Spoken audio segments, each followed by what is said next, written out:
Good morning, everybody. It's Sunday, February 19th. The new moon in Pisces is this evening. I want to welcome you all to my YouTube channel. My name is Teri Hunter. I'm an intuitive astrologer, and I'm here today with your weekly, I like to call them angel scopes, but it's your weekly looking at the transits, and we're going to get the angels' advice and do readings for each one of the signs. But before I start, I want to make a few announcements. Number one, I am having an issue with my back tooth, so I sound a little bit funny. I've been holding my jaw in an odd way. I'm going to be revisiting the dentist on the 1st of March to have an extraction. So bear with me if I sound a little funny. I also want to let everybody who's new to this show, new to my channel, that this weekly angel scope, aka your astrology horoscope, is based on whole sign Western astrology. I'm talking about your rising sign first. I also would suggest you check your moon sign as well as your sun sign. And if you have any stelliums that's 3 or more personal planets in one sign or house, check that as well, because that indicates a strong focus that your soul wants to experience in this lifetime. And these, when I talk about times and dates, I'm in the Pacific time zone, so adjust for your location. And finally, if you'd like to book a reading with me, I am available both for astrology and angel readings. So you can reach out to me via my email address, which is below in the description. Okay, so to me, I'm just going to fix something here real quick so I can make sure I see. There you are. There's everybody. Hi, Catherine. Hi, Scarred Owl. Hi, Tebow. So good to see you. Oh, that's so sweet of you. Are you having dental work as well? I have to laugh, okay, because my dentist retired, and I have been very, very, this is like one of my biggest, fear balls, is going to the dentist, and, they look in your mouth, and next thing you know, your bank account is dry and, you have no teeth left. But I was very brave, and I feel like Saturn is working for me, because I don't know if you guys saw, but I think it was last week, I uploaded for each one of the signs, I uploaded a video for Saturn going into Pisces and Pluto tipping its toe into Aquarius this spring. Very, very, very, very powerful energies going on right now. We can feel Saturn getting ready to leave, its domicile after 4.5 years. So that very week, I had the tooth issue and plumbing issues. So I said to Saturn, I literally said to the planet, please keep me out of pain. I will go to the dentist. I will do my job. But in the meantime, while I'm getting the funds for having this dental work done, and I am, having to push it out into the future, please support my pain-free experience. So this is what's been going on. So this is where I think Saturn is being a bit of my friend. And I keep saying, I'm gonna do what I don't want to do, but you're gonna do what supports that. So I'm excited about that. I'm excited about the transformation of these planets. Please check out those videos. This week I'll be recording the March monthlies for each rising sign as well. So look for those. We got quite a few new people in the tribe this week. I don't know if y'all noticed. I don't know if they'll be here today. Hey, Mikey, good to see you. Dusk, it's great to see you. Yes, Pisces season is here. CJD, don't be scared. Don't be scared. There's good stuff going to happen here. We just get to confront our fears a lot. And also today is a new moon in Pisces. I did a video on that as well. So you can check that out. I kind of, in that video, messed up in my head. I think it was in that video. For some reason, I saw something where it said the new moon was at 29:55 Aries. And I'm like, I don't know why I got stuck in my head, but it's really at 0 degrees Aries. It was 29:55 Pisces. Okay, so what we're going to see here this week, I think, is really feeling Saturn preparing to leave its domicile. Initially, Saturn is going to feel a little rough in Pisces. You know, it's like putting a sergeant next to a crying baby, you know. It's Pisces can be so emotional and empathetic, and you know, Saturn is not empathetic really at all. So this is going to feel a little funky at first, but just kind of bear with it in the beginning. I think we'll get our sea legs, because I think there's a lot to offer us with this energy in the way of playing to its highest vibration. So check out those videos. This new moon is also conjunct Saturn. So Saturn is has a lot to say this week, but in a very subtle way, meaning I feel like you'll start to see a bit of your history starting to repeat itself. You may hear from people you haven't heard from in a long time. We have Pluto at 29 degrees Capricorn. Saturn is right now at 28 degrees, will in no short order be at the 29th degree. And Venus is at 29 degrees Pisces today before she moves into Aries tomorrow. So these are, you know, these final degrees of a sign to me are very powerful, because they're an opportunity to really look and reflect and make conscious choices moving forward. And I want to offer it this way, because I believe that this tribe is here to experience reward. And I know a lot of you have gone through some very challenging experiences recently, last few years.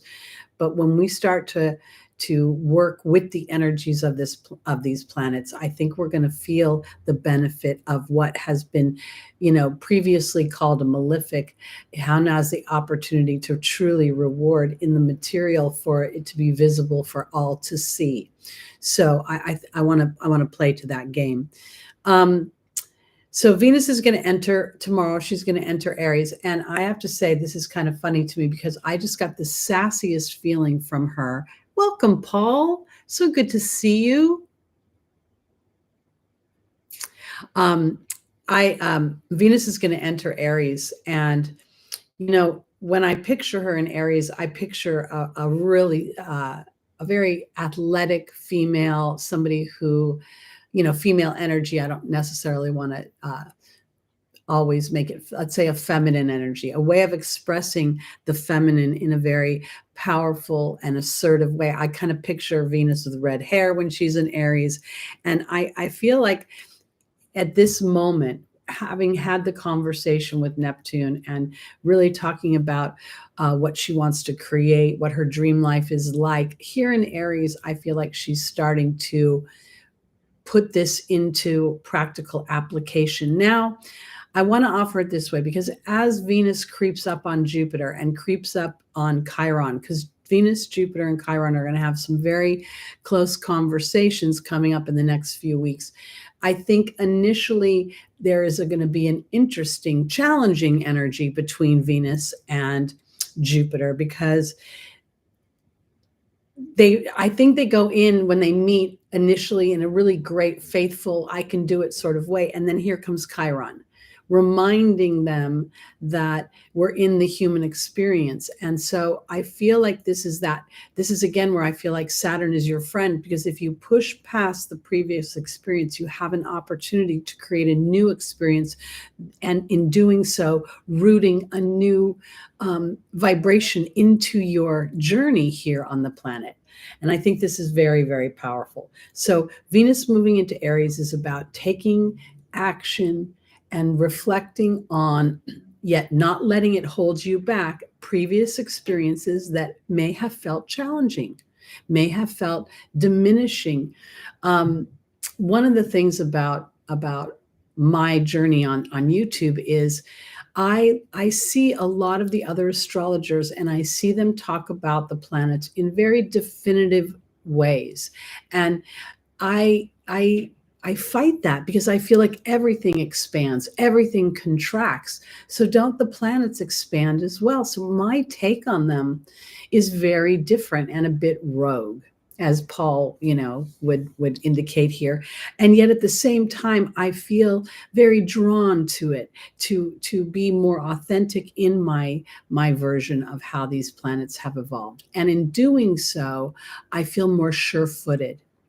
And I want to offer this because as Venus enters Aries, it isn't really about how other people are going to respond to your creative endeavors, whatever they may be. Because you could be creative in finance, you could be creative working in a morgue, you could be creative working in a market, depending upon your viewpoint. But this is about being brave in action and being brave in willingness to see where there may be experiences that have previously stopped you, and now you're willing to plug forward. This is what I was so excited about. Like when I went into this dentist this week, I'll tell you, there was a part of old Teri, her Aries rising, that was very like, don't tell me what you're going to do. Don't tell me the million things that are wrong in my mouth. Just address what I'm asking you to address. And that's exactly what happened. And I found myself being rather laughing at myself because as I was walking back from the office, I was like, well, why didn't he do this? And why didn't he do that? And this is what they used to do. And then I caught myself saying, I asserted myself into the situation and said, this is all that I want. So when Venus moves through Aries and she comes up on Jupiter and she comes up on Chiron, and the United States is going to have has its Chiron at 20 degrees Aries. So this is also going to affect how you personally process this, especially if you're in the United States, because we're going to see a wound in the United States 5th house coming up about asserting itself in a warrior energy. We won't talk about any balloons that are flying over the country right now. Anyway, my point is that stay in your focused life, and these planets will start to reward you, and they will start to show you experiences that defy how the rest of the world is processing this experience. You will find fear working for you rather than pulling you under. Hi, Just Call Me C. Good to see you in the room. Stephen, welcome here. Welcome. Hi, Michelle. Good to see you. Okay. And the other thing that I think we'll be feeling most of the week is a trine between Mars in Aquarius. Mercury in Aquarius and Mars in Gemini. They're floating around each other about somewhere between, let's say, 15 and 19 degrees. They're going to be hanging around this week. And I want to offer it this way because Mercury in Aquarius is having an opportunity to experience big thoughts and innovative thoughts. And Mars, again, in Gemini, there's a thinking sign. Mercury rules Gemini. Aquarius is the house that represents the higher octave of Mercury, so being ruled by Uranus. My point, my tongue feels funky. I'm not talking well, so apologize. This is real opportunity to look at where old patterned thoughts creep up as if they are real. And when you identify that it's just a loop of thought that you've thought over and over again that inadvertently is turned into a belief, there is an opportunity to rewrite that. This week, also, one of the things that I've been implementing is to identify where I have a limiting belief. And part of what I was saying earlier, Lucky, hey. Oh my goodness. Lucky is licking his paw. Stop that. Hold on, you guys. I need to put him in a cone. He's having an allergy breakout. Hold on. He's going to bleed. Hold on.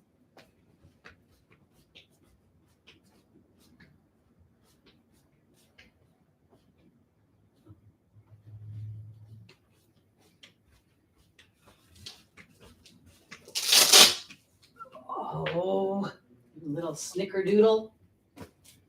Sorry about that, everybody. I thought about doing that before, but I was giving him the benefit of the doubt. Apologize. Okay. So where I was going with the Mercury is making a trine to Mars is that this is an opportunity to be brave in your old expressional thought. The things where you recognize that this is a loop of what I'm used to. There is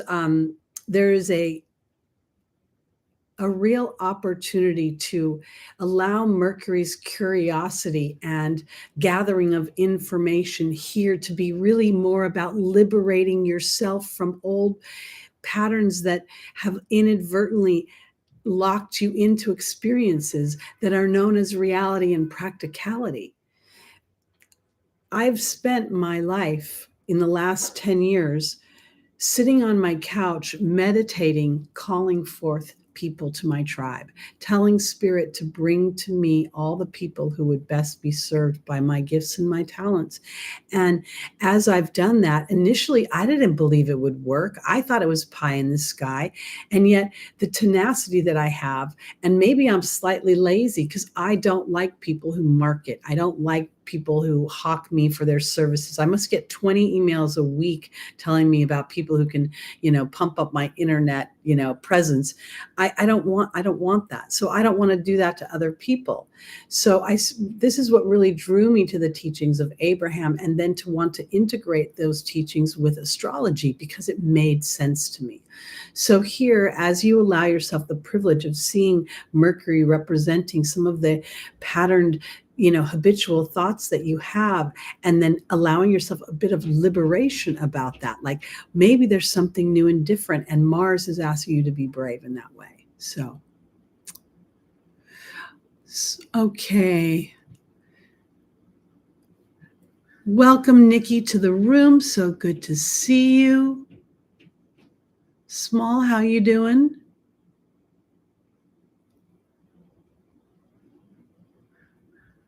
Sending lots of love to you. Okay, so let's go on. We're going to go into our readings right now.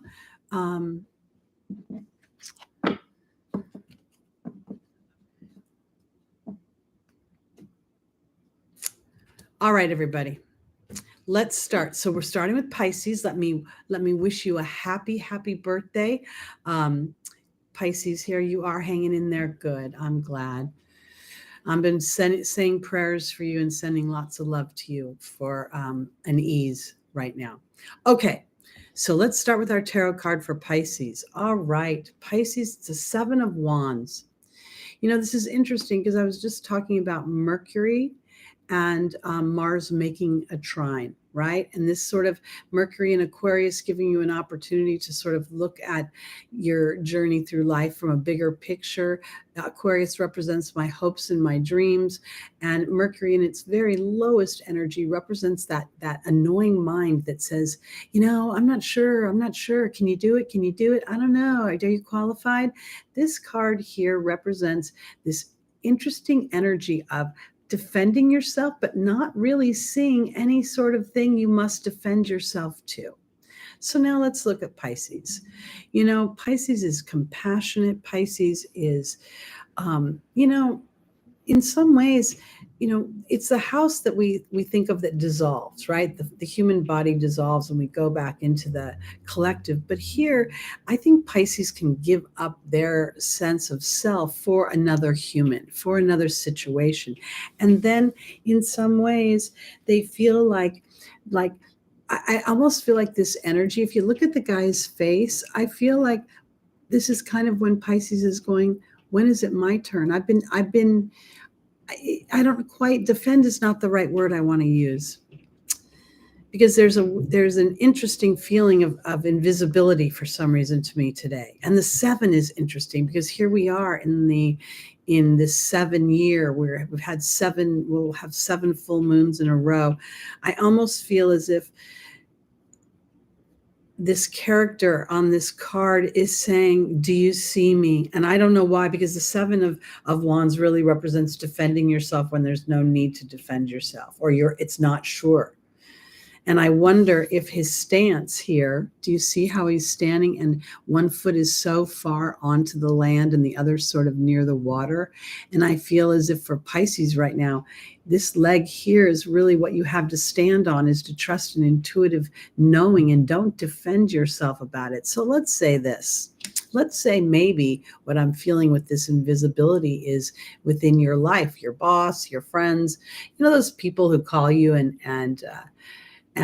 they always make plans and they change plans, or you always feel like you're the person being put on the back burner.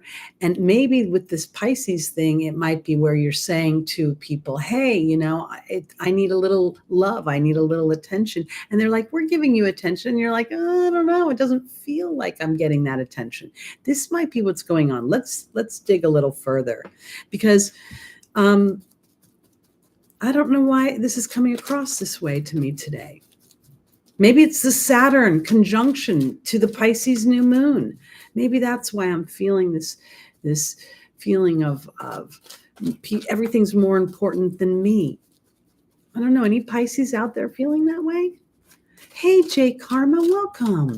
So glad you could be here today.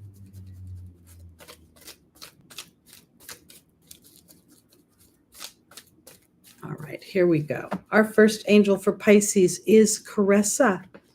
The second is Shanti. The third is Layla. And the final is Serafina.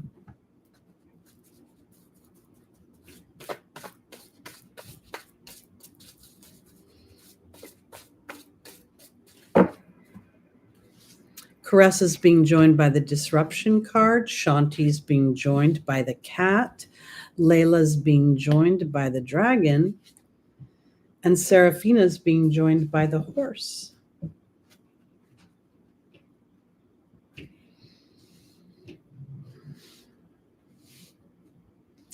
You know, Pisces, I want to offer you this as it is your birthday month and your solar return, and Saturn is entering your house, your first house. I want to offer this to you because I do think this Seven of Wands is of something of defending myself. And I think maybe part of the challenge might be that in order to be seen by other people, the recognition of self is very important.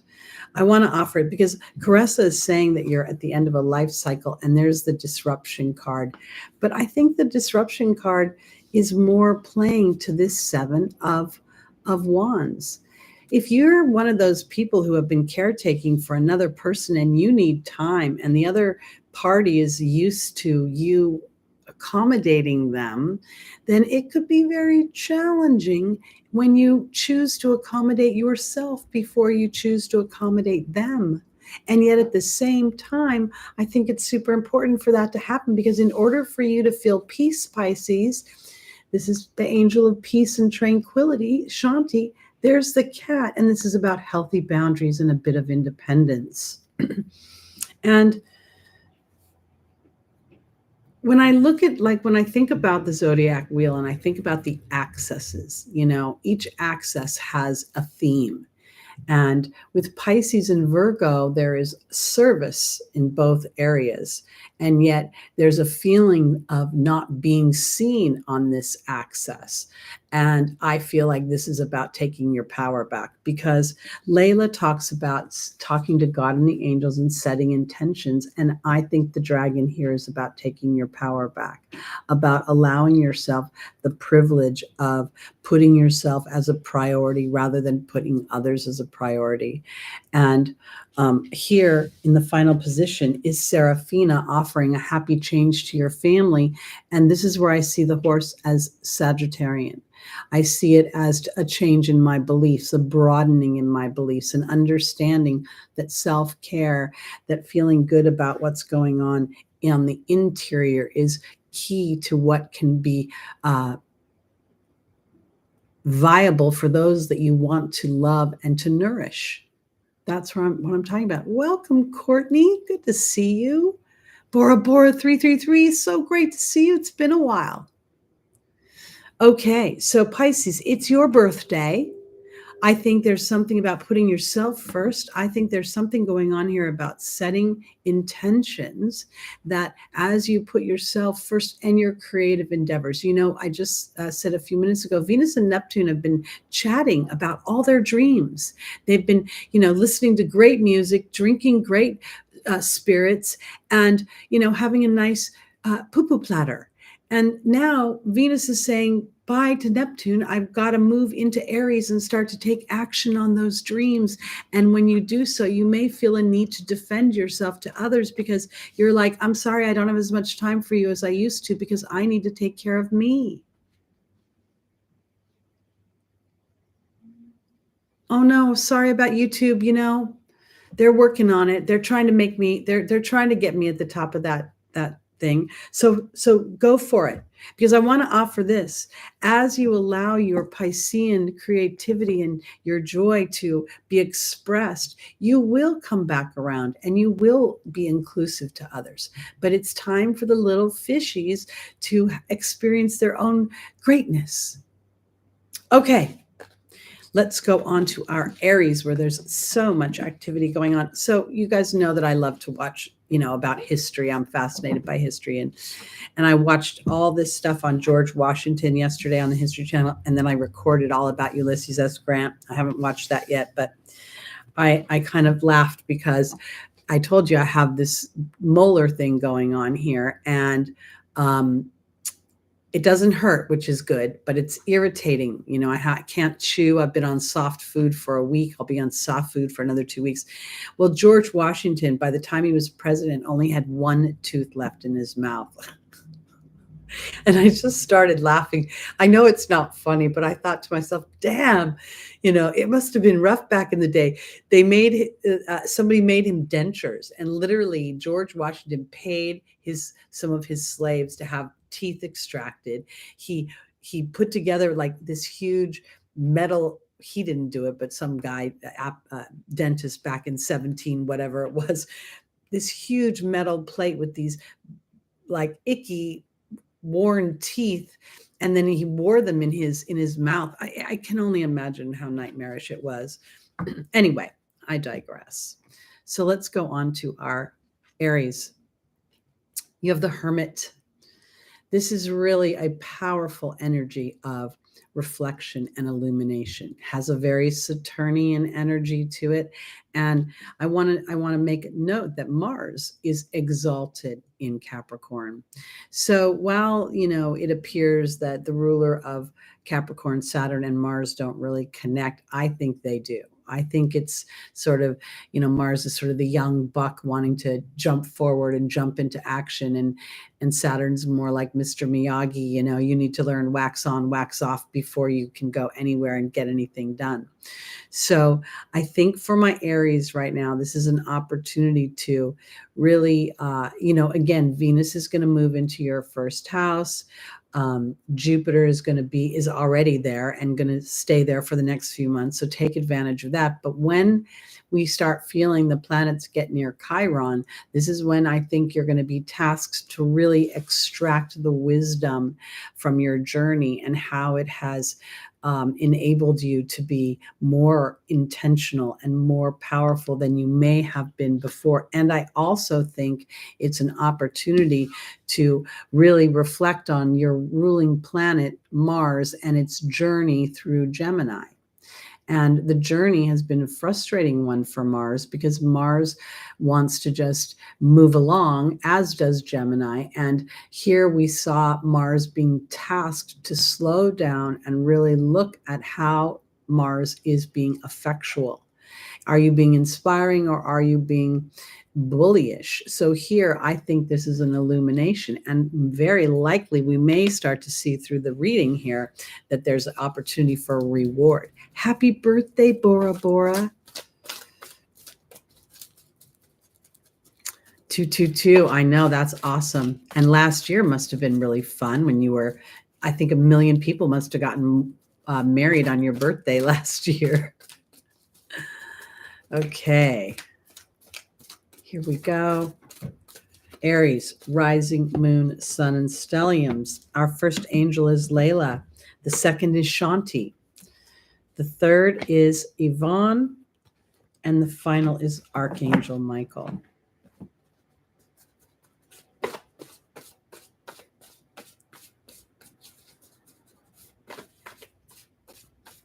Happy birthday to your daughter, Michelle.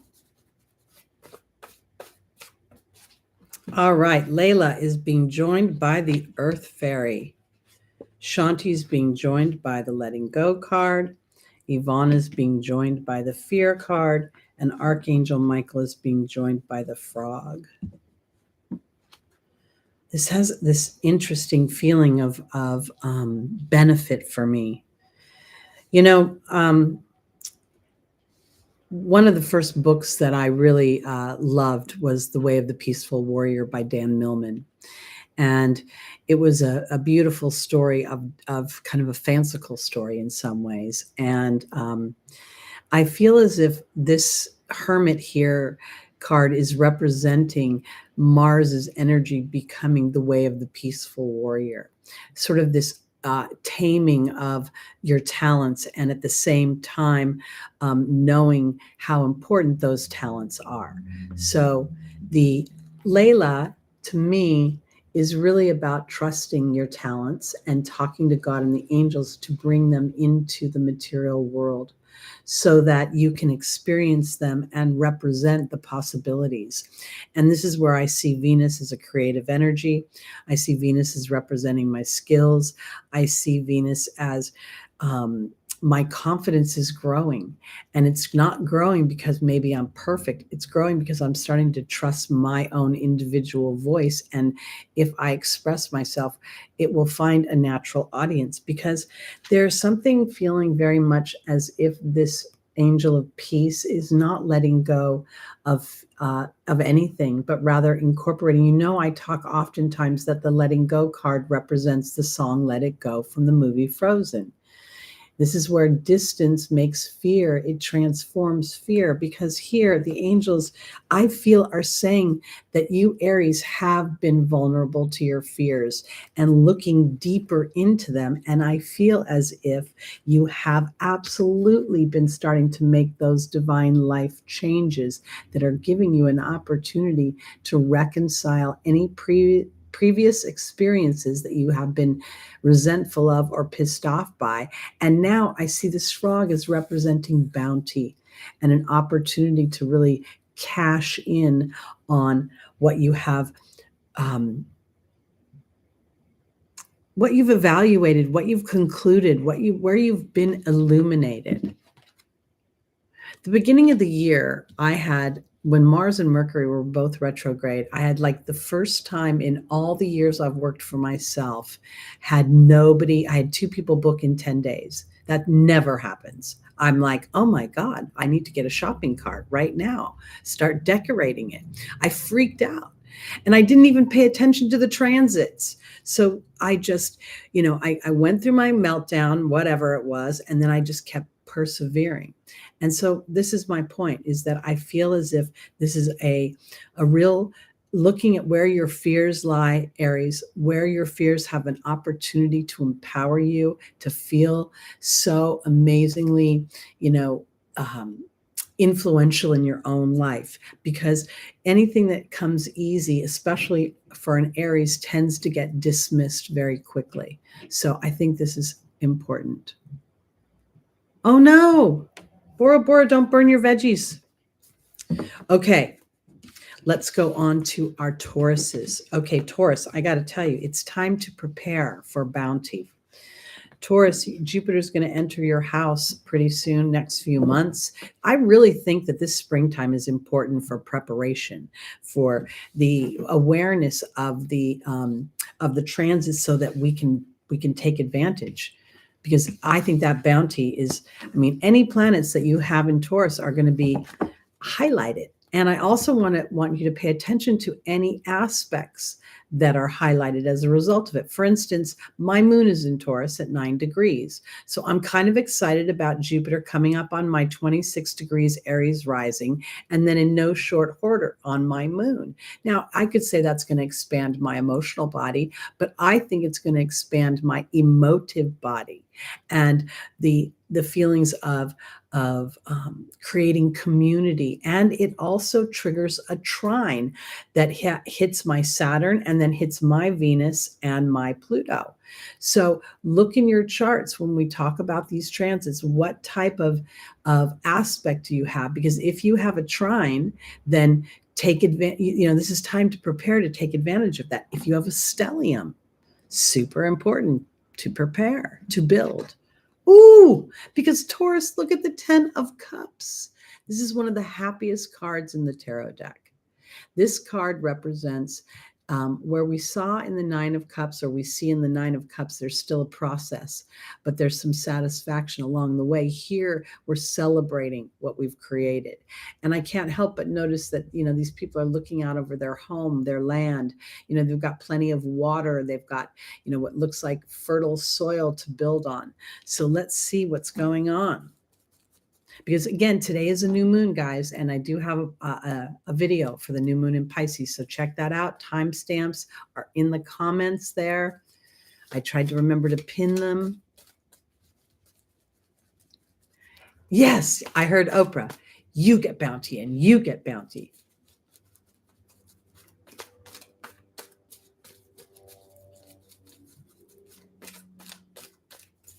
Oh, you're welcome, Bora Bora. I hope you have a really wonderful, wonderful birthday.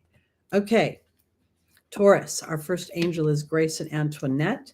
The second is Shanti, the angel of peace. That's 3 times in a row. Indriel, the light worker, is here.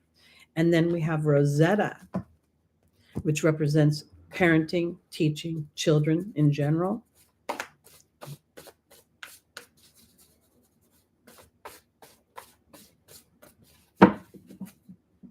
Grace and Antoinette is being joined by the forgiveness card. Shanti is being joined by the burden card. Indriel is being joined by the queen. And the novice is joining Rosetta. Okay. So the first thing I want to say about Grace and Antoinette, which represents, an opportunity to show compassion, to feel a sense of empathy for others.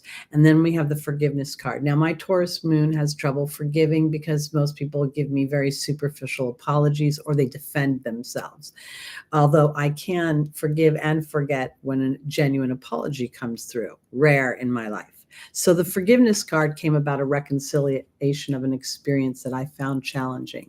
Now let's talk about Uranus, going through your first house and planting little lightning bolts that may bring epiphanies. They may also have brought a little bit of destruction, as it has really tasked you to see where you've been fixed in your energy and not willing to push outside the box of your own comfort, because I think this is about self-compassion, and there's going to be a reconciliation of the experience. It's going to offer you a new beginning. It's as if you made if what you feel you've made a false step or a wrong turn, probably wasn't a wrong turn. It was probably more about defining what you want or being more intentional about getting it. So if you took a wrong turn, you may look back and realize you made that turn on fear or on some lack of security or assuredness. And now you have an opportunity to make a new choice, because here is Shanti, the angel of peace, and there's the burden card. And I think that this really is coming from maybe some self-judgment or some shoulda, coulda, woulda, oh, I wasted time. Oh, I shouldn't have spent that money, blah, blah, blah. I don't think any experience is wasted, because I want to offer this. Something is happening that you can't see right now that's going to bring joy and a new beginning. This is a 10. Because in the angel's advice is the queen, which is about reception. It's about being fertile in your endeavors. And there's Indriel, the light worker. So I think that part of what may be happening is that you may have been pushing at something. Now, let's say you are of childbearing years and you've been trying to conceive a child and you've had trouble. You may not be considering anything but what the doctor has told you through lab tests.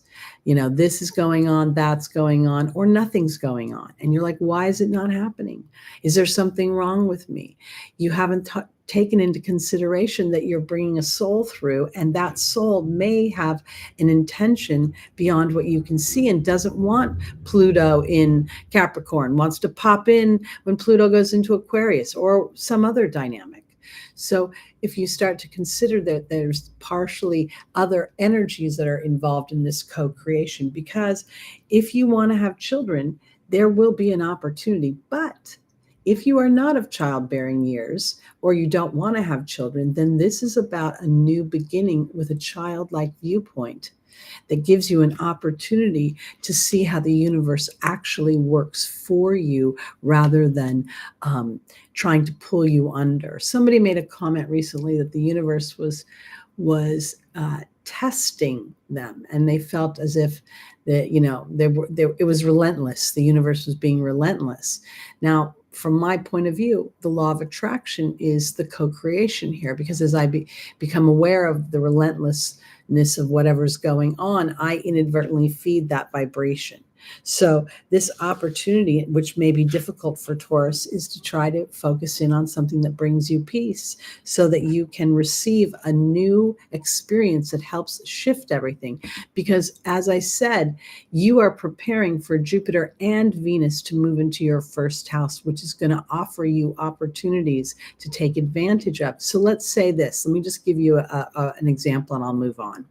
Let's say you've been trying to start something and it just won't get any traction. It could be that the universe is bringing in people or situations or dynamics that are so much better than you could have anticipated.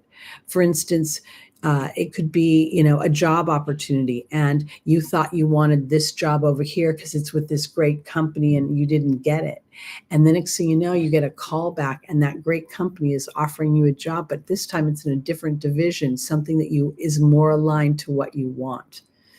Taurus, it's very important for you to look at where your insecurities may be holding you small, and you're trying to sidestep what you really want by taking a path you think is more secure, but it may not be. And now you get to follow your inner child telling you, go this way, it'll be better. And it will reconcile that experience for you, and it'll let you, when you walk the path the next time, you'll be like, maybe something's going on that I can't see. Maybe there's something better happening that I don't know about. Okay, let's go on to our Geminis. Rising, moon, sun, and stelliums.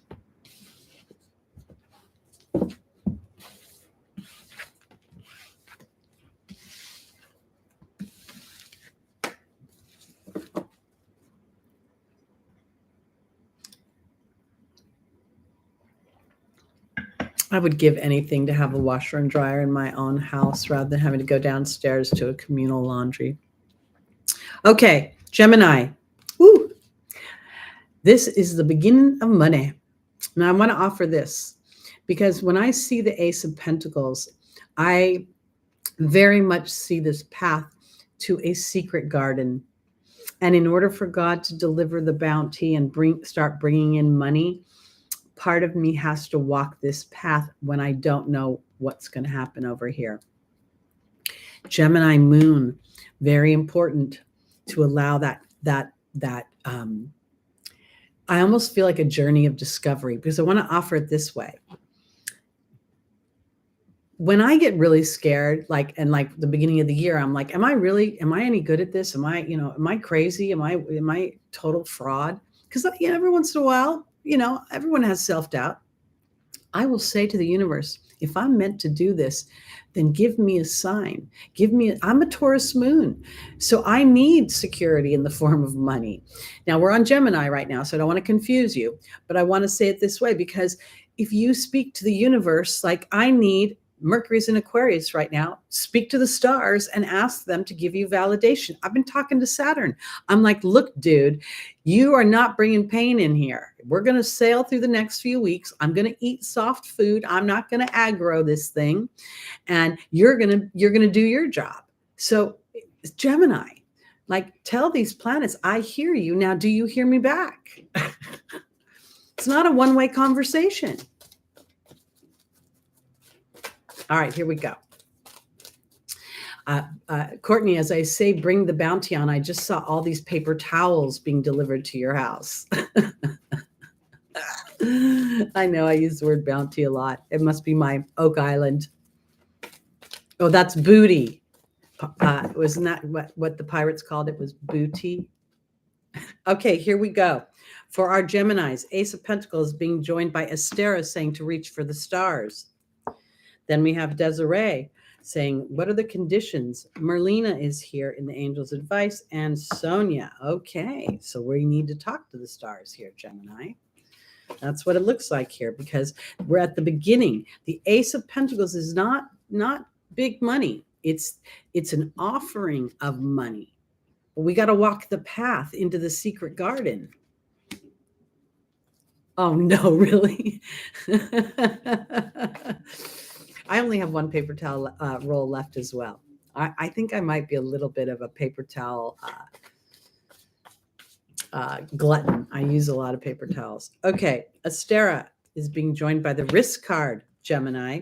Desiree is being joined by the Frog. Merlina's being joined by the Queen.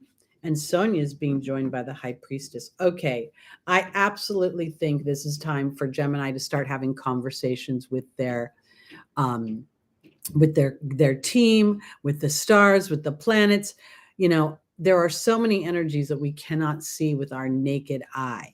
So here, I think this is all about a risk, but the risk feels more as if it were an experiment rather than a risk. Because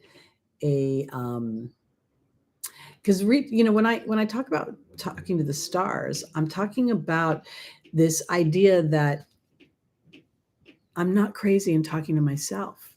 I'm rather, this is a viable avenue for manifestation, because Desiree is telling me that up until now, with Mars in your first house, you've been probably cleaning up some baggage. You've probably been working through something, and that whatever you have been wanting to endeavor, I keep feeling like I've had this theme that Gemini is going through some sort of transformation in their work environment. How they make their money is being revisited, and that Mars's transit with such a long time in your house is asking you to be brave and endeavoring what you want, what you find interesting, what you find fun and exciting. So here, because we got to walk that secret garden, the Desiree is saying that there has been something going on in your mind where you're having to risk and go back. Gemini is going to go back and forth and deliberate.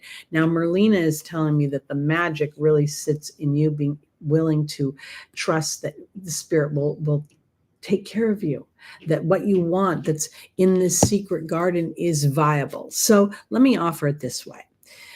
When I started to be Teri, I didn't know what would happen. Okay. Every single other intuitive that I knew had a day job. None of them made a full living unless you were like a Hay House person and you had to write a book. I mean, I'm of a certain age. So this idea that I wanted to be Teri was very much about risking my dreams. And my conversation with spirit was constantly, if this is part of my life path, this is part of my soul's, yearnings, then I want you to provide security to me, because this is what's going on for Gemini. There's the High Priestess and there's Sonia. This connection to spirit is what is going to get you to that secret garden. It's what's going to calm your monkey mind. We all have our shadow side, and the shadow side of Gemini is to get caught back and forth, back and forth. Will it happen? Won't it happen? I don't know. Blah, blah, blah, blah. This will give you an opportunity to take a journey, and then you keep connecting. If I'm meant to do this, if I'm meant to walk this path, bring in those resources. You don't know. You'll be walking down the street. You may find $5 on the ground. That $5 could be the $5 that you buy a lottery ticket with. You buy the lottery ticket, you win, $250,000. You win $500. You win nothing. It doesn't matter.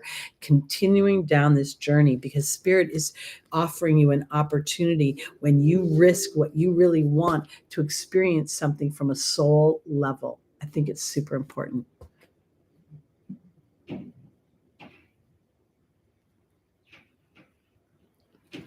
Well, hi, Roots Laguna Beach. I think I used to get my hair cut there.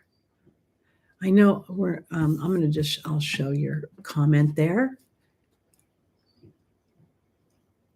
When is your event, Roots Laguna Beach? Hi, Paul.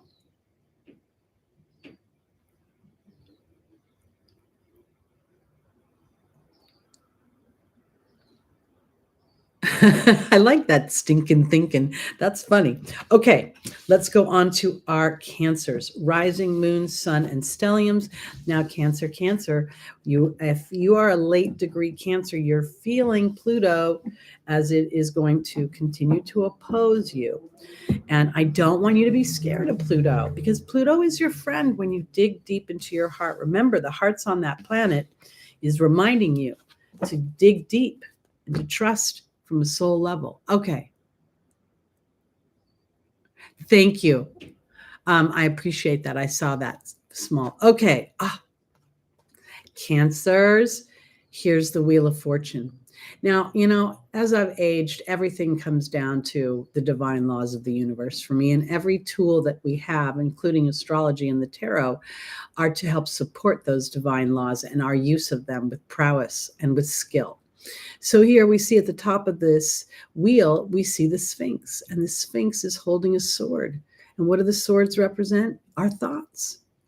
So as you, Cancer, being an intuitive energy, also being able to master those thoughts that make you put, I can't help it when it comes to Cancer and Pisces. I think we're in a little bit of a danger zone of putting other people ahead of yourself.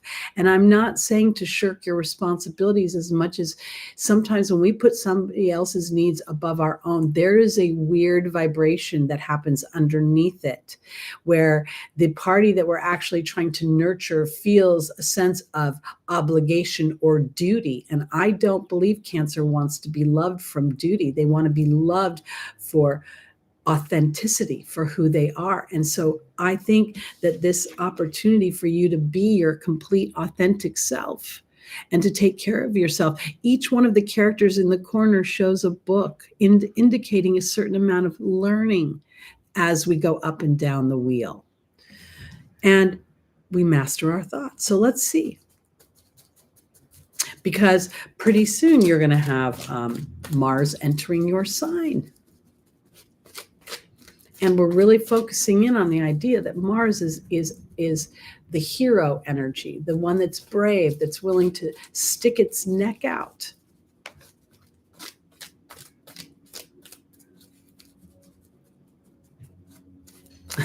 Stephen, you funny man. You funny man.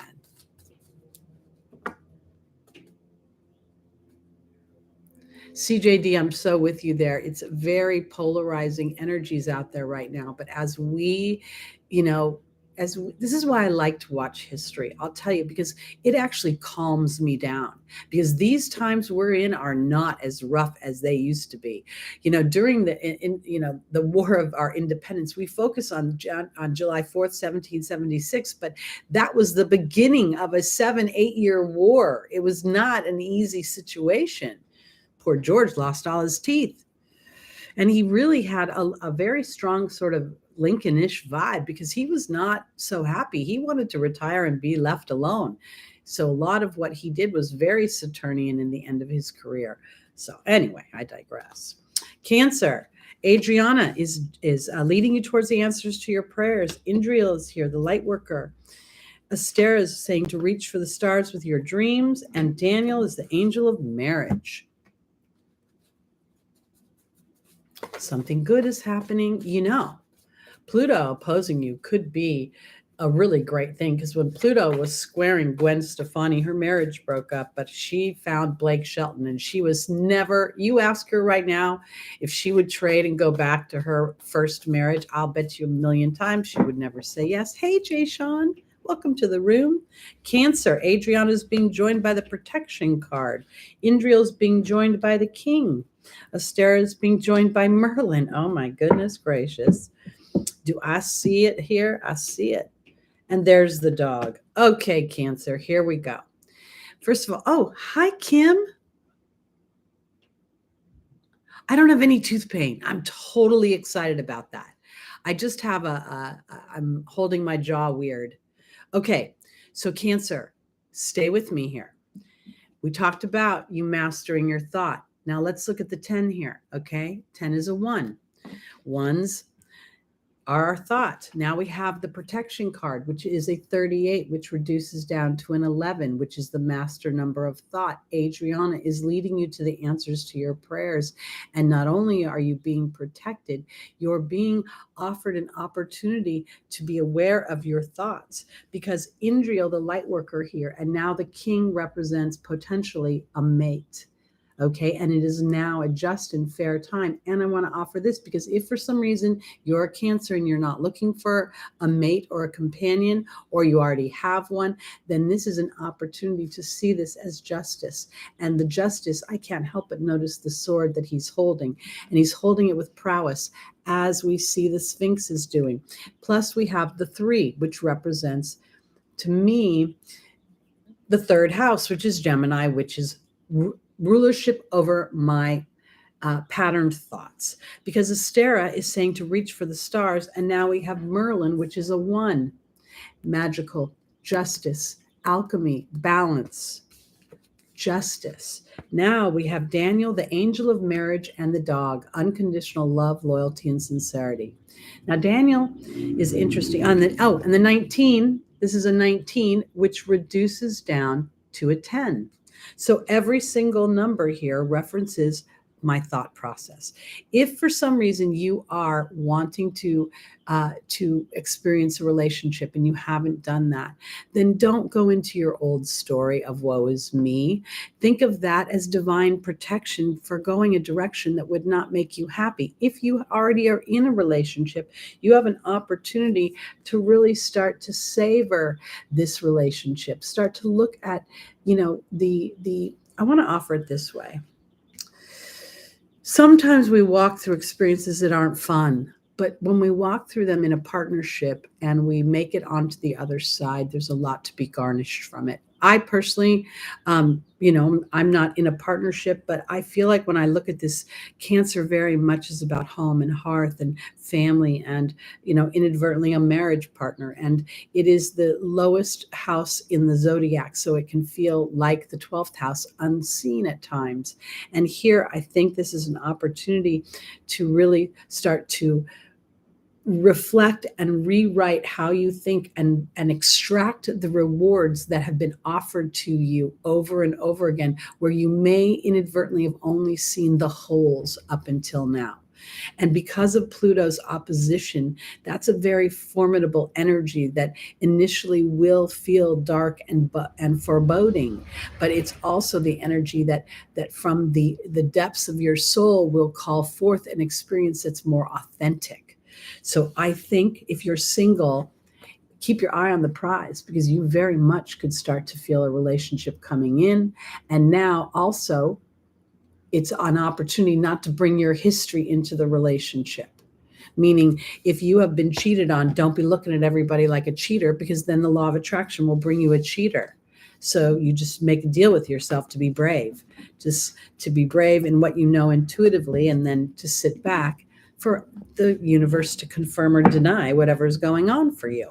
This Venus moving into Aries this week, who knows? That's your 4th house. So there could be, well, I shouldn't say, well, no, it's 4 houses away from you. It naturally squares you. But I want to offer it this way, because there could be this, the square is Venus asking you to be brave and not bring the old story into the new situation.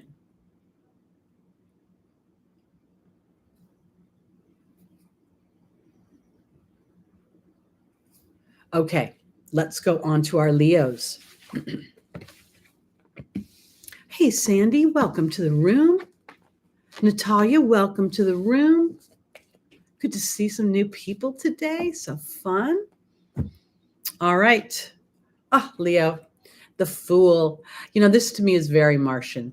Okay. Going in it on a whole new journey.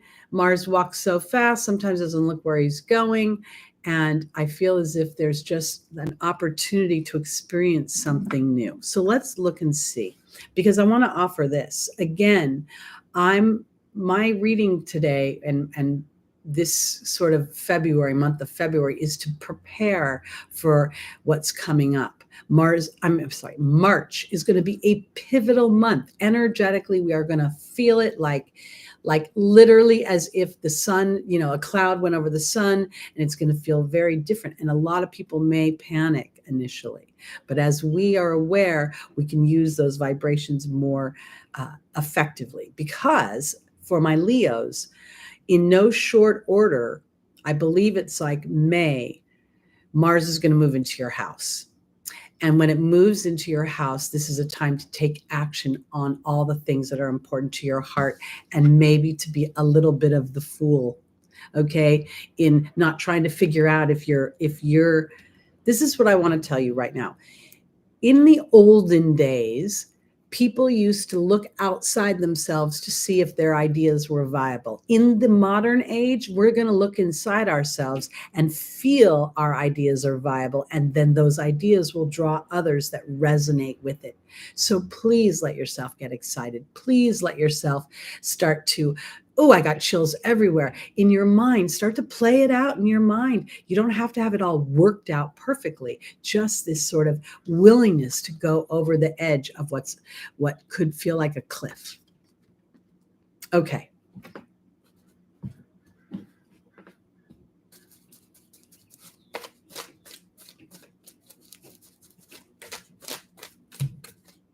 All right. Leo, our first angel is Omega, victory. Then we have Sonia representing your team.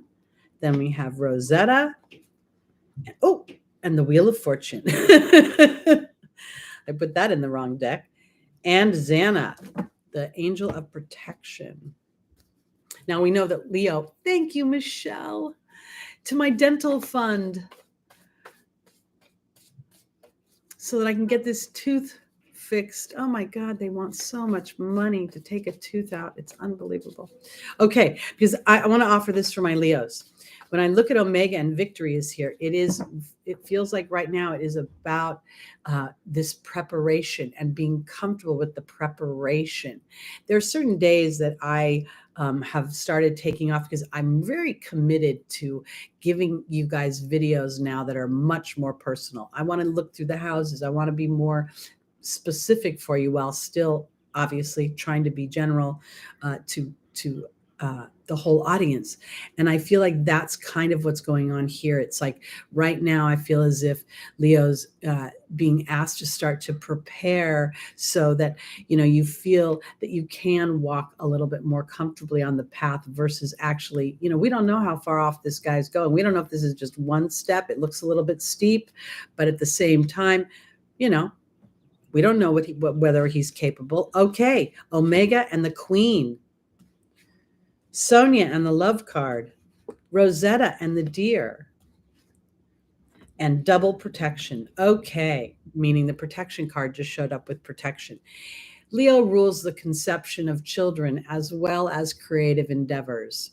So whatever it is that you want to create, because again, many of us are not of childbearing years, but if you want to create a child, because the Queen represents fertility in many ways, then again, I want to remind you that you're co-creating with the soul that will be your child. And if you've had challenges, don't focus on the challenge because the stars were not aligned for a fun birth chart.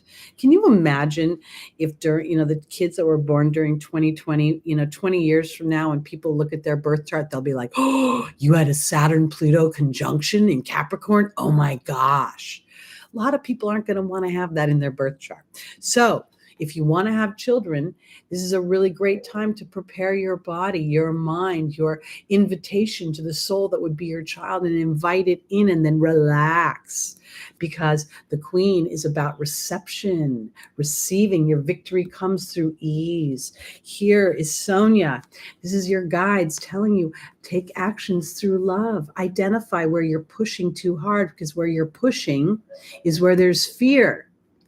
Because here's the child card, okay? And there's two things going on here, because it can represent clearly bringing a child into the world, but it also represents, for those of us that are more mature, adopting a more youthful energy and being gentle and diplomatic with ourselves as we move towards the things that we love, and we look to the stars and we look to our guides and our angels to help align us as we ask them, am I moving in the right direction? Give me an affirmation of that, because there's double protection going, sorry, my hair, double protection going on for Leo. And I want to offer it this way.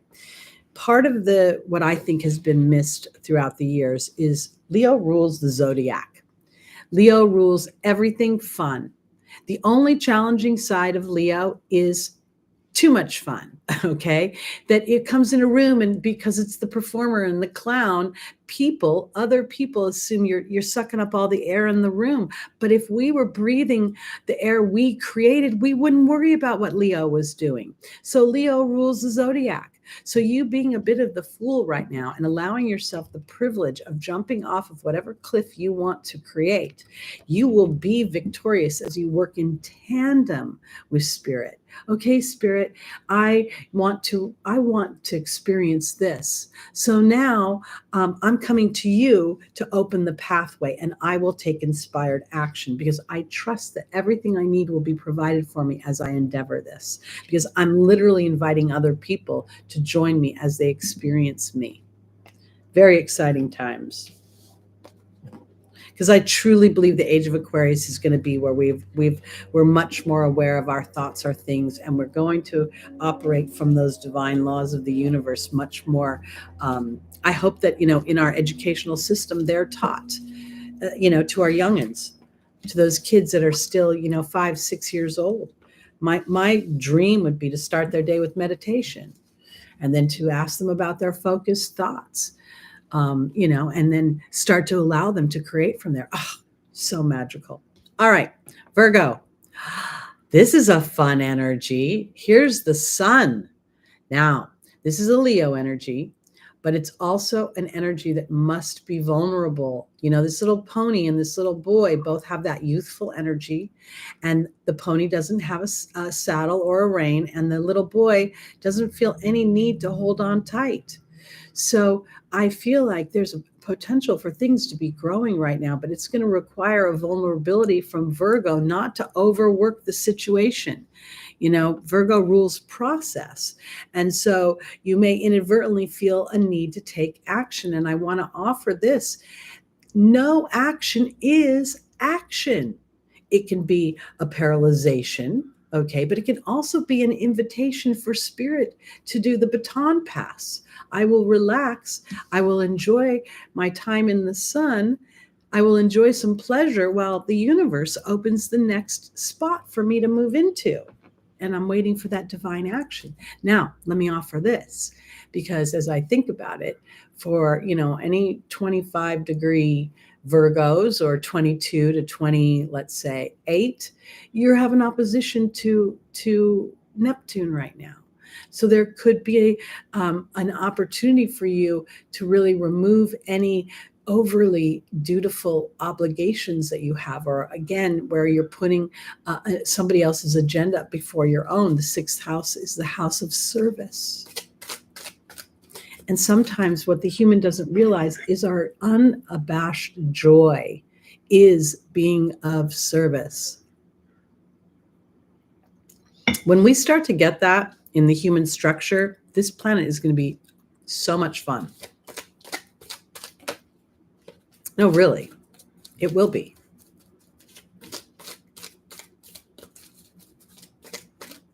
Okay. Oop. Astera, reach for the stars. Do we have a little theme with Astera coming out today? Then we have Shanti, the angel of peace. Then we have Caressa. And then we have Archangel Raphael. For my Virgos. Yay. The healer is addressing the healing. All right, Gita.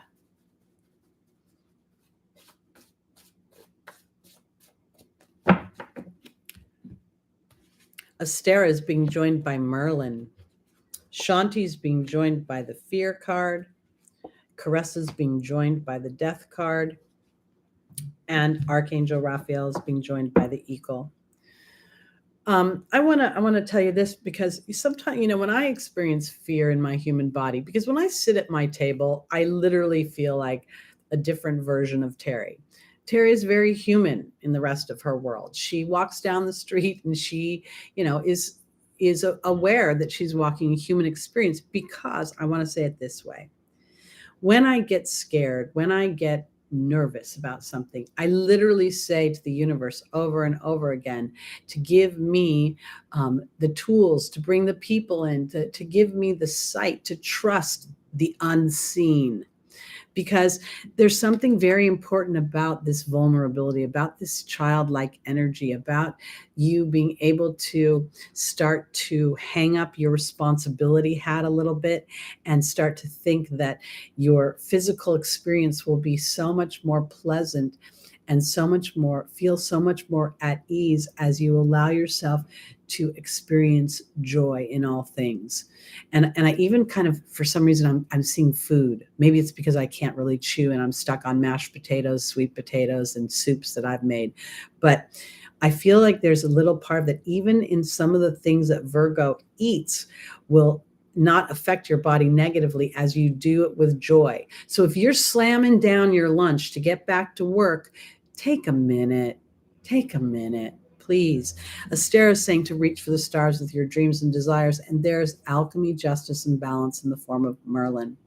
So this is again where I really want to encourage you to give yourself a minute, because if you do, you will experience something that will be able to anchor into the world. Because right now, this feels like a polarizing energy. Peace, it feels like it's being interrupted by fear, and it could be fear of what is expected of you. One of the things we expect from Virgo is dependability and practicality and reality, all from a human perception, not from spirit's perception. So as you allow for that to die a little bit, you allow that this chapter close of not ever putting your happiness first. And let me offer it this way, because I don't know why I'm going this direction, but I feel as if there is a potential that there's something that Virgo wants to create. This is the Leo sun here, right?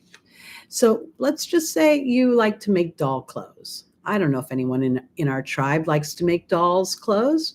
Maybe they do.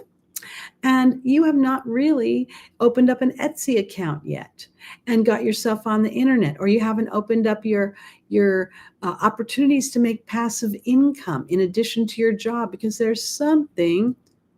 Stephen, are you kidding me? Are you pretending I don't know that and I wasn't talking to you?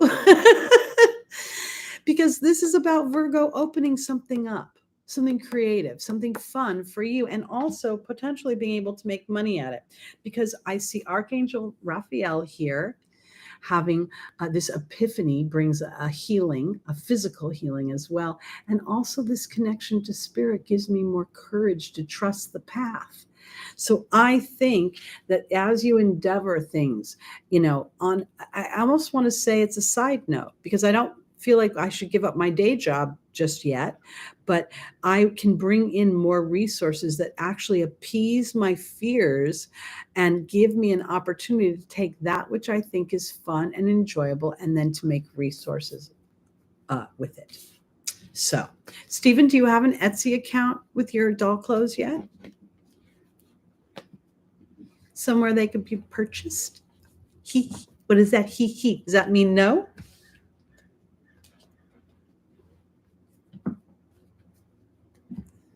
Okay, here we go.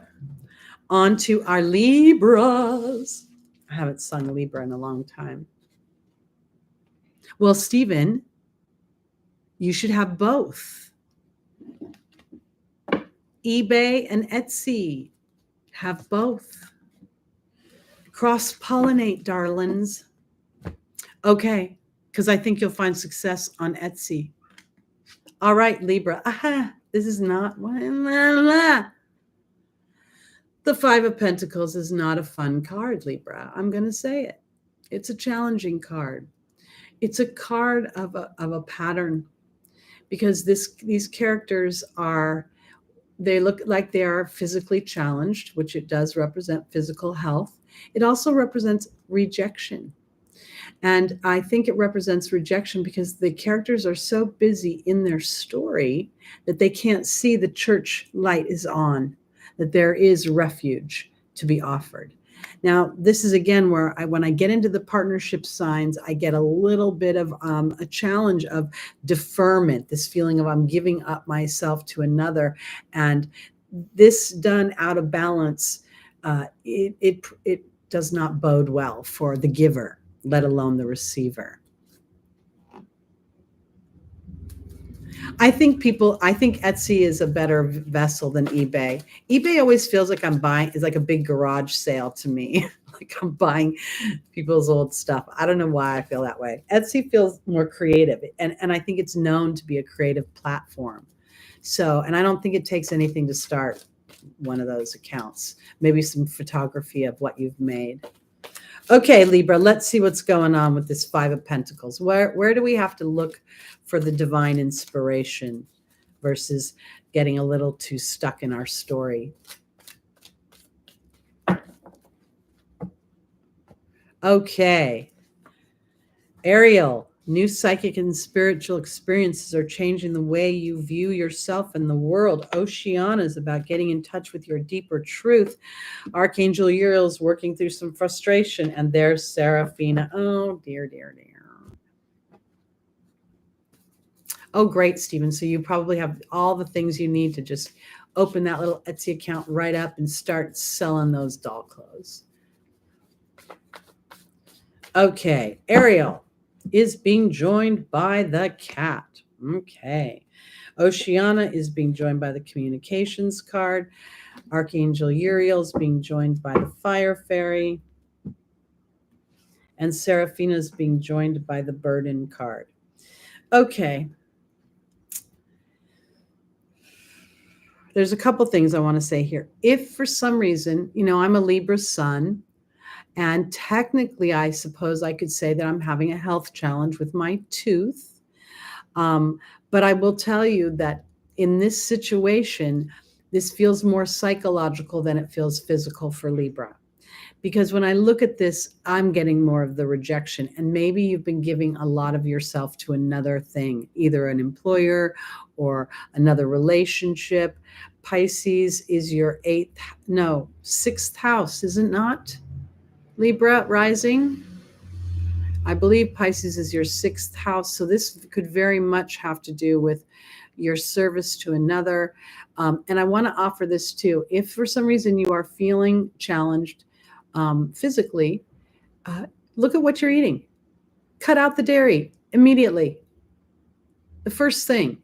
You start to cut out dairy, you'll feel a lot better. But here I want to offer it this way because I think it's about relationships and looking to other people to be supportive the way you're being supportive of them. And this may be a little bit of a kick in the pants because having this new moon in Pisces be in your sixth house of health, I think this is also mental health and stress, and having it be conjunct Saturn, this new moon today, could be making you feel a sense of repression because Ariel is asking you to have healthy boundaries in situations. Sometimes we overgive and we think when we're overgiving that the other party will show some sort of appreciation for it. I don't know that they do all the time. And that might be where we're building up some resentment. So I think that this is very much about healthy boundaries because there are things that I think you want for yourself, and it's time to communicate them in a way that is very, I almost feel like I'm just going to be kind of blunt with my Libras right now. If you want somebody to give you something, let's say you want them to give you support or guidance or to believe in your dreams or to show you love, I want to ask you, are you believing in your own dreams? Are you loving on yourself? Are you putting that power in someone else's hands? Because if you put it back in your own hands, you will start to feel the power of your partner or other people showing their appreciation. The thing that I believe so strongly about Libra, because I'm on the axis, my South Node is in Aries, my rising is in Aries, my Mars is in Libra, my Sun is in Libra, obviously my North Node is in Libra. So I believe that Libra is about the we's making the me's making a we. So two me's, two individual people who are willing to be individualized coming together, because here is frustration, and frustration feeling my creative ideas, my creativity, me being seen. I almost feel as if if you're in relationships with other people, it doesn't have to just be a lover. It could be a work situation. It could be a situation where you're in connection with your body. Again, the health card being the Five of Pentacles. But here, I think it has to do with frustration. And I think frustration has its toll on the body, but the frustration feels like it's coming like, I want you to validate me. And I feel like I got to love on you, Libra, and say, validate yourself, and you'll start to hear validation from others. Because here's Serafina saying there's a happy change to your family, and there's the burden. So let's just put it this way. What if you're like, you've got ideas, and every time you have one, you don't follow through on it because you don't get any applause for it, or people aren't like, yay, that's a great idea. And so you're sort of waiting for other people to give you a thumbs up. Don't do that anymore. Give yourself a thumbs up. Don't play to the rejection game. Play to the, well, let me just try and see. Because I do think that this is about exercising more independence from humans and connecting to spirit more succinctly, more intentionally. And as you connect with spirit more intentionally, you start to feel something coming up inside of you that's super important. And because the Oceana is an emotional energy that's taking me up to this whale. You can't really see it, but there's a whale up here, and the stars, and there's a soul's destiny. And it's time to start to talk to yourself about it, because as you've talked about it with others, it seems like it's frustrating you because you're not getting the reaction you're looking for. And that's starting, it feels like it's pulling you under. So let's look at this. Venus is ruled by, Libra's ruled by Venus. Venus is about to go into Aries tomorrow. So this could very much about being that independent energy of allowing whatever your Venusian talents or gifts or what's important to you to be birthed. And then allowing that individuality to actually feed all the cooperative relationships in your life. Okay, let's go on to our Scorpios.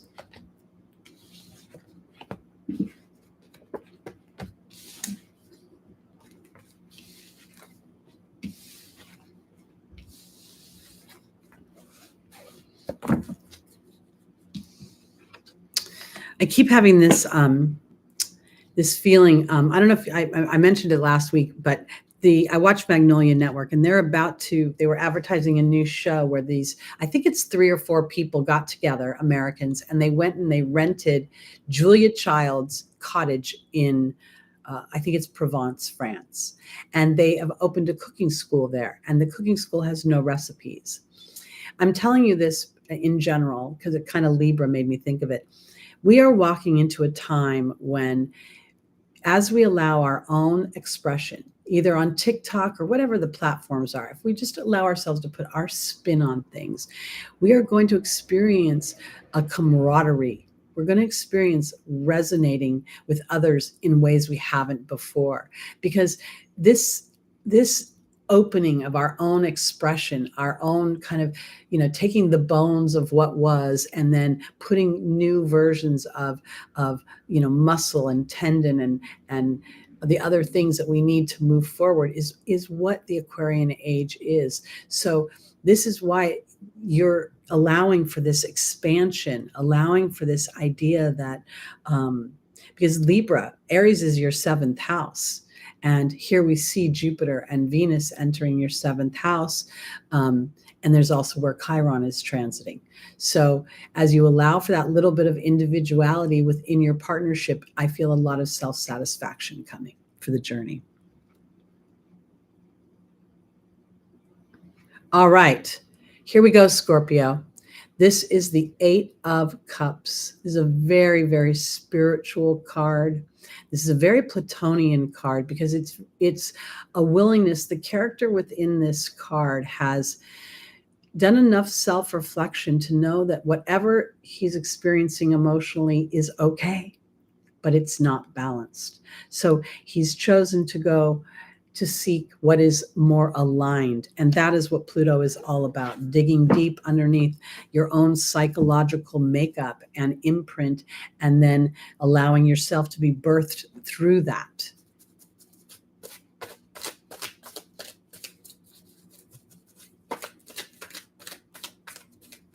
All right, here we go. For our Scorpios, there is Celeste. Then we have Athena and Caressa coming out together. Then we have Sonia. Now, we know the South Node has been going through Scorpio for some time. We know that the South Node is a very spiritual point.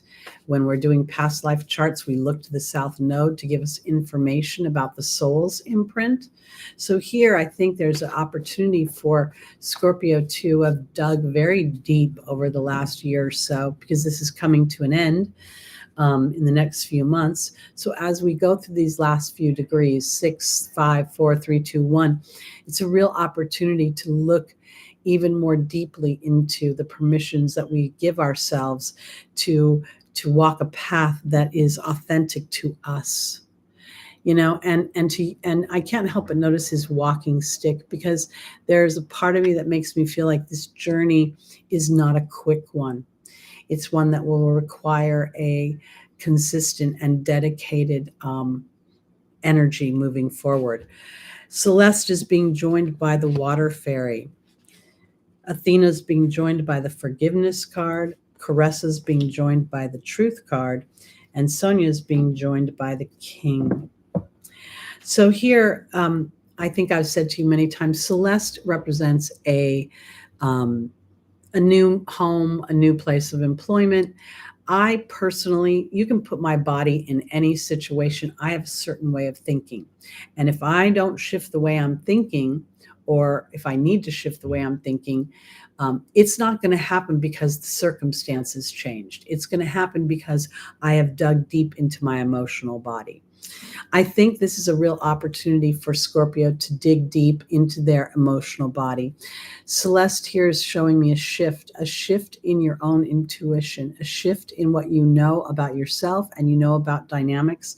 And if indeed there has been things that are out of balance in some ways, while they appear good, are they on a soul level, are they playing to what Scorpio really needs in the way of experiences in this world? Because I think that part of it may be rewriting who you are. The very first thing people say about Scorpio is the stinger. The second thing they say is that it's ruled by two malefics, Pluto and Mars.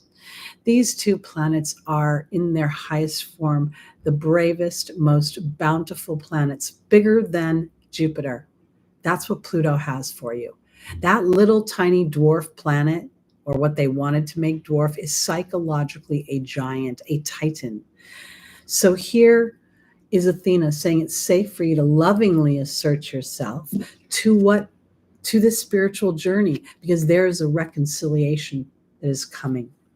There is a deeper truth that this chapter is needed to end. What the South Node is in some ways eroding, it was required in order for you to expand, because there is an inner knowing here. Now I look at Sonia and I could talk about your team on the other side, but here I really feel like this is a just moment, a fair moment that your oversoul has known was necessary. So let me give you an example. Some of you know me from when I was on Lotta's channel for 3 years. And the underbelly of me being on Lotta's channel was that I thought that I needed Lotta in order for me to be palatable to an audience. And I spent 3 years chasing that, and that was a lie. And I had to leave her channel, which at the time appeared to be bringing me bounty, but it wasn't bringing me bounty. It wasn't bringing me what I really needed. And I had to come into my own deep psychological imprint of this codependency on what I perceived to be a bigger energy. And when I released myself from that, it took me a little while to find my voice, to get comfortable again with me being different than everybody else. And at the same time, I feel like I've expanded so much more since I let go of that. So there is something here being offered to Scorpio. And this new moon today may be very much in alignment with the creation of that. Because being in Pisces, there's an opportunity, and having it be conjunct Saturn, to remove any restrictions or to become aware of restrictions that come from a deep psychological imprint. And rather than trying to villainize the imprint, using it as a platform. Oh, now I have an awareness of that. So when I feel this energy again, I know where to look to find my forward motion, because I think there's something very fair and just coming for Scorpio. And I think it's time to own your brilliance. I think, I used to kind of be afraid of Scorpios. And I'll tell you, some unconscious Scorpios I'm afraid of them. I am, because they go to their warrior mode. But the conscious Scorpios are brilliant and rich beyond measure, and not because of the money, because they're aware of their psychological imprint. They're much more powerful creators. So awesome. So awesome. Thank you, Courtney. I was scared of myself when I wasn't conscious too. Okay, here we go, Sagittarius. Could this be your card or what? Yeah, we could say Libra, but who rules the justice system? Sagittarius. Who rules the Supreme Court? Sagittarius. Something just is coming. Let's look and see what it is.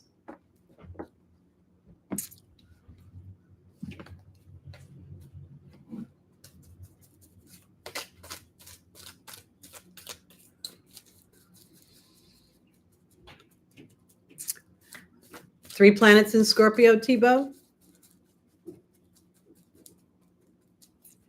Thank you, CJ. I appreciate it. I'm grateful for Lotta too. I say prayers sometimes for people that I perceive have been a challenge for me, because they've pushed me to be more authentic with myself. There was a little girl, before I started working for myself, I kept waiting for a moment that when it seemed right. And frankly, it didn't seem right for so long. And then I worked with this little girl, and one day she had not been in the office, and it was a Saturday, and I was working. Then on Monday, she comes in and she starts barking at me about something one of her little friends told her about me. And that day I quit my job. I'm like, this girl's got to go. And I'll tell you, I did not like her a bit. And at the same time, I pray for her all the time, because she pissed me off so much that it made me quit my job and made me own my vibration and made me very intentional. So there could be something coming that could be feel a little disruptive. I mean, come on, we got Saturn on this new moon, but at the same time, it could be a very propelling for you. Sagittarius is a mutable sign. Some say the friendliest and the most nice people on the planet are Sagittarius. I agree. They're like the Canadians of the zodiac, because I've never met a Canadian I did not think was this a kind person. So this is actually for Sagittarius rising, but your sun would be applicable, and Sagittarius moon. But I want to offer it this way, because this to me feels like an opportunity for you to look again. Here we are. We're going to put the mask on the baby, and then we're going to die. We put the mask on ourselves, and the baby has a better chance of living. So there's something going on that's going to be just and fair. Let's see what it is.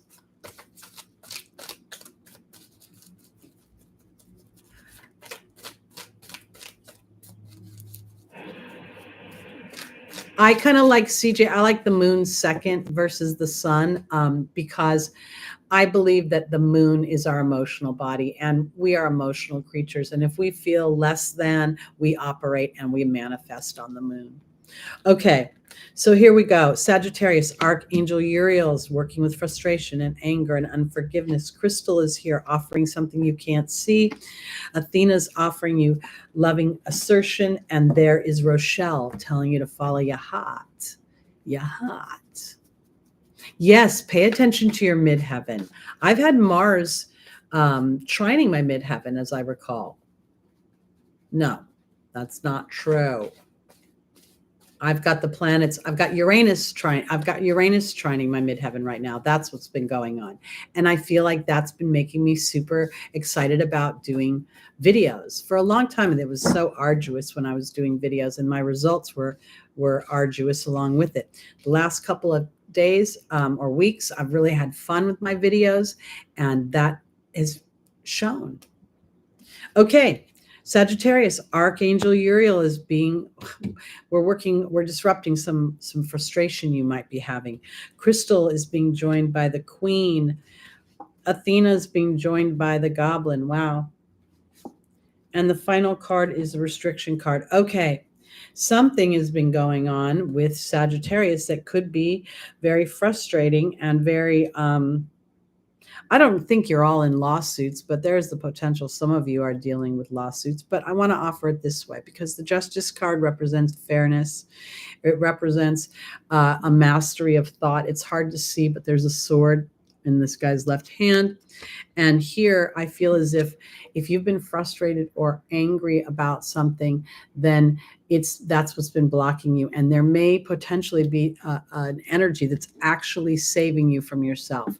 That, those first few weeks of the year when things were so, retrograde, Mars and Mercury, I went into a complete, nervous energy. And at the same time, when I went into meditation, Spirit said, Teri, you come off very confident, and people don't know how much, trepidation you have and how, what goes on inside your head. So when you talk about these things and you're taking a dip, for everybody that's dipping as well, when you come back up, when you start to grab back onto your vibration, they come with you. So it's actually serves a purpose. It also makes me feel stronger when I've survived a moment I didn't think I could, because Sagittarius, something's bugging you. Something's got you frustrated. And if you've been frustrated because things aren't moving forward, maybe Spirit's moving things around for you that you can't see. Because there's the Queen and here's Crystal. And I want to offer it this way because this is a receptive energy.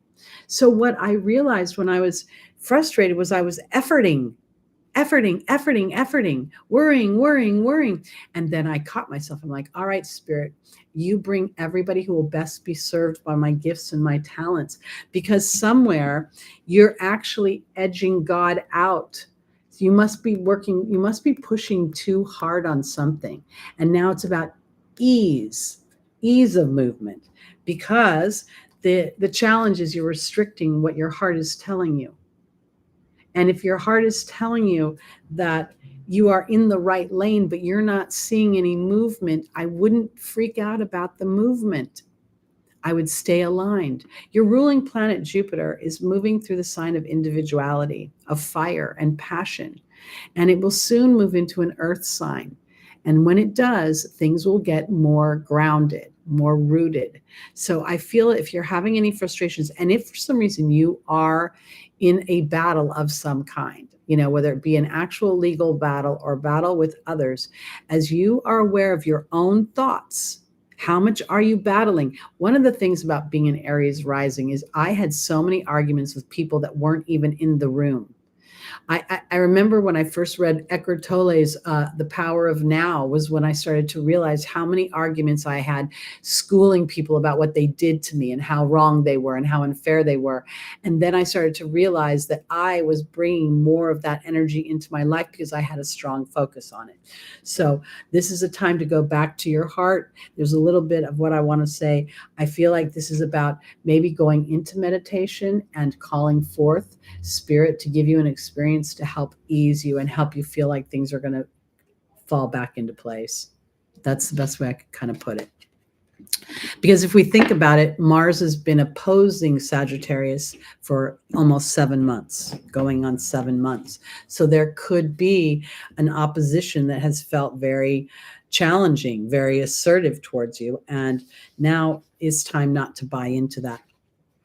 That's the way I'm going to put it. Use it like warrior pose to bring you balance. All right, here we go. On to our Capricorns, my baby goats. Oops. Ooh, the Lovers card. Now, everybody looks at this, especially girls. When this comes up in a reading, they get super excited. This is nothing to be excited about. Truth of the matter, all this does is represent a choice. The Lovers is a Gemini energy. This is Archangel Gabriel presiding over the Lovers, and the Lovers are asking or being asked to be vulnerable. That's why they're naked. They're being asked to be their most authentic self and to make those choices, because the choice of a partner is truly the trajectory of that relationship. So if you marry somebody who is an alcoholic, you're going to live with the theme of alcoholism, whether it's a sober person or not, in that relationship. So somewhere Capricorn is getting an opportunity to make some choices. Let's look and see what that's about, because again, we have Pluto at 29 degrees, mastering my thought.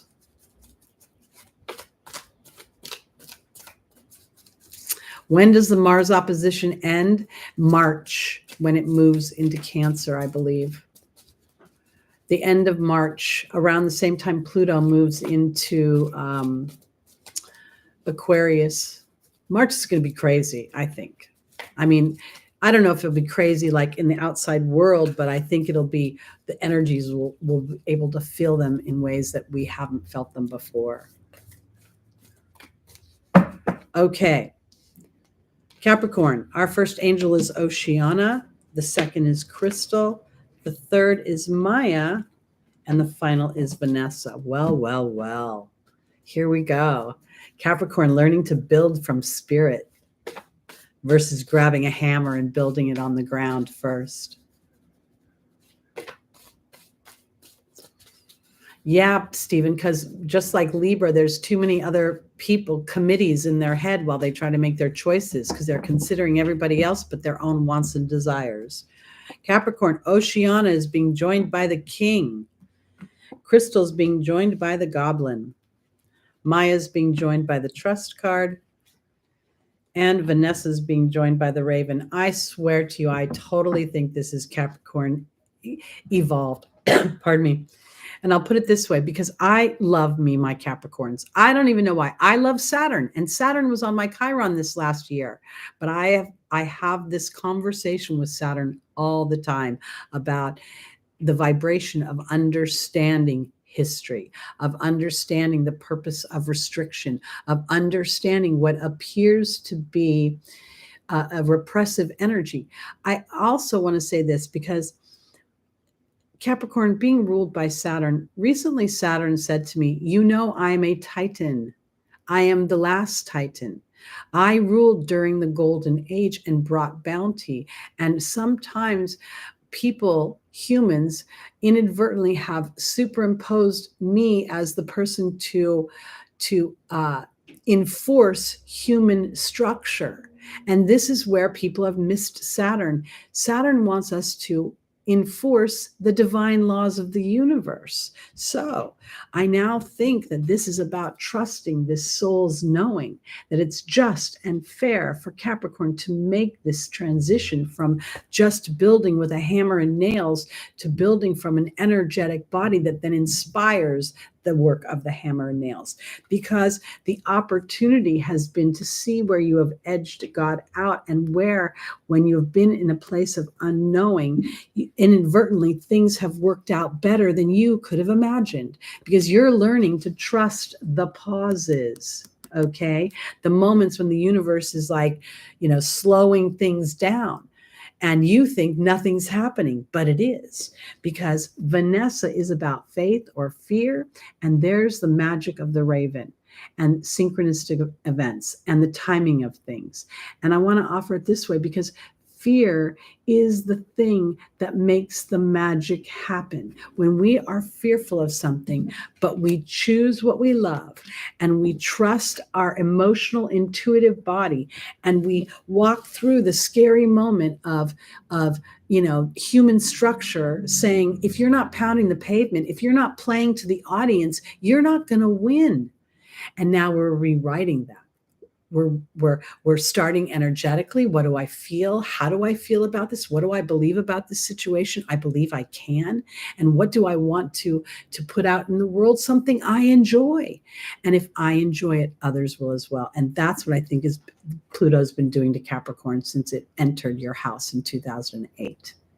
And now at the 29th degree, you get to master this idea and truly build from the inside out. Now, when we go into this idea that Pluto will tip its toe into Aquarius for just a short period of time until June, it's going to be an opportunity to experience that revolution of thought, and then to bring it into your 3D world. And then Pluto will go back into those last degrees of Capricorn for a revisit of it's like going into the house to check, like you've moved from the house, right? But you're going back one more time to make sure you didn't leave anything you need and you're not bringing anything with you that you don't need. Because it's divine timing to start to have faith in the divine laws of the universe and your intuitive knowing. Okay.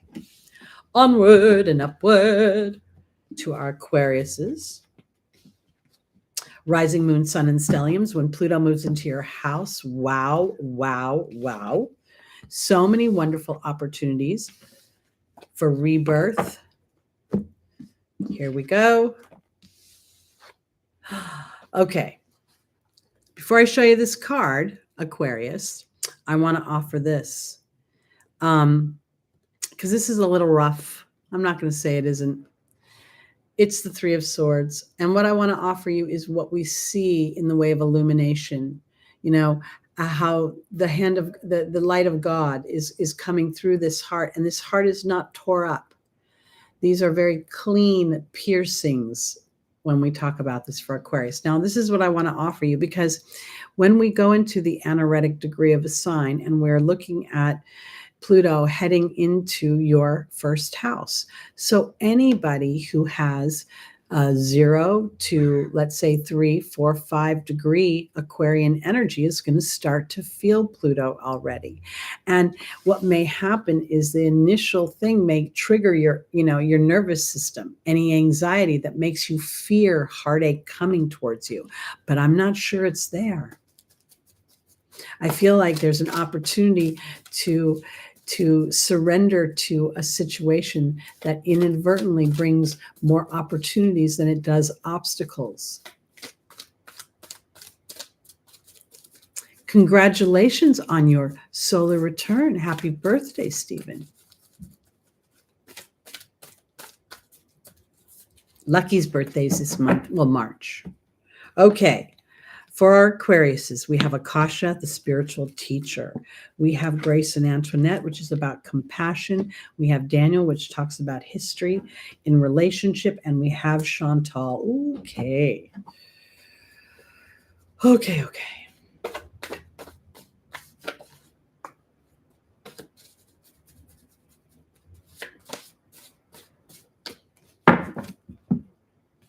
Akasha is being joined by the Baird. Grace and Antoinette is being joined by the Focus card. Daniel's being joined by the Truth card. And Chantal is being joined by the Love card. Okay, now I know where we're going with this Aquarius. You know, I'm going to say this. I actually feel like this Three of Swords is really, I started to focus in on the illumination that was offered through a challenge, through what appears. This is a card straight up of betrayal. When a Venice Beach or a gypsy tarot card reader sees this, she's going to tell you someone cheated on you, that someone stepped out of a relationship. But I want to offer it this way. I think that this is really more about the mind right now. I feel like there's something going on where there's, if you're in a relationship, because this feels relationship oriented now, you're being taught something about, what is you, what is them, and then what is the truth. I kind of want to put it that way, because Akasha is the spiritual teacher and the Baird is about my history. And I feel as if this is really about, am I bringing my story into the situation? Aquarius, the rebellious nature of Aquarius by default would identify that which it has to be rebellious against. And I feel as if that you're being taught a little something about your history here. And I want to offer it this way, because I think this is an opportunity to learn from your history and to actually benefit from it. Here's Grace and Antoinette, which is about compassion and to focus on compassion. And here in the in the angel's advice is Daniel, the angel of marriage, but also my relationships in marriage. And there's the truth card. And then we have Chantal and the love card, a resurgence of romance, either in a current relationship or a new relationship being offered. And there's the love card. Thank you so much, Adriana. I want to just acknowledge you right away, but I want to go back to Aquarius real quick. Years ago, I experienced a betrayal that was so intense that at a very young age, I didn't know the term law of attraction, but I felt it. I felt a participation in my own heartbreak, in the betrayal, and in that awareness that I had a focused energy that I was going to experience loss. I was going to experience betrayal. It happened in the most incredible and the most public way. Everybody I knew and hung out with experienced this betrayal with me, which was humiliating for me. At the same time, this awareness of my focus allowed me to shift, to have compassion for myself, and to start to implement in my life a new dynamic, that my thoughts were things. And so I got to see how much I focused on my history and relationships, and that the truth was not in my history, but in my focus. And now I was being offered a rebirth. So Aquarius, there is something beautiful and magical to learn from or to garnish. I like to think of disruption as divine disruption that allows me to extract wisdom. And I feel as if there is wisdom to be extracted from some kind of betrayal or heartache or some sort of situation where you feel you have been slighted. And if that has happened, there's an opportunity to reinvent and to have a more authentic situation that allows for your uniqueness, allows for your genius, allows for you to expand without any tethering of any kind. Oftentimes the brilliance and the genius of Aquarius will make it feel very, it'll make itself feel like I don't belong here. I'm some sort of alien here. And with this pending Pluto transit, which we're already feeling, Pluto moves so slowly. We are already feeling this. So if you have trepidation, if you have concern about Pluto, start digging deep into your heart, because you have an opportunity to live and experience more Gwen Stefani. And again, I'm going to harp on this. Gwen had Pluto transit her house of partnership, and it blew up her marriage. And then she met Blake Shelton, and she's never been happier in her life. She's truly a woman who exudes a vibration that dreams come true. And the more she exudes that, the more she experiences it, the more it builds upon itself. So you have an opportunity to learn from your history and to be a bigger teacher as you step into a vibration of love that is so authentic to you that you yourself can't even imagine how this happened. And this is what will be so liberating and revolutionary for those that witness it. So this doesn't feel negative to me. It actually feels very, very powerful and positive, because what has happened is I'm not tore up. I'm actually taking each one of these swords and I'm garnishing pearls of wisdom from them. And that gives me power moving forward. All right. That's it for this week. I'll be back again next week live at 11 a.m. Pacific time as we creep towards March. And then hopefully in 2 weeks, this tooth will be extracted. I'll be talking more clearly again. And this week, I'm going to be doing the monthly March videos, so be on the lookout for those guys. And have a lovely week. Set some intentions today for this beautiful new moon. It's going to happen at 11:05 p.m. Here in the Pacific, so it's probably considered tomorrow for some of you, or might already be tomorrow for some of you. But with this Piscean energy, it's an opportunity to dream and to dream big. All right, sending lots of love to you, Small. And I've been thinking about you and sending lots of prayers for your transition to more joyous, free time to play. And thank you, Michelle. You're always so generous. I appreciate you so much. All right, everybody. I love you, and I mean that genuinely and sincerely. And I'm sending lots of good vibes to you for a fabulous week. Peace out.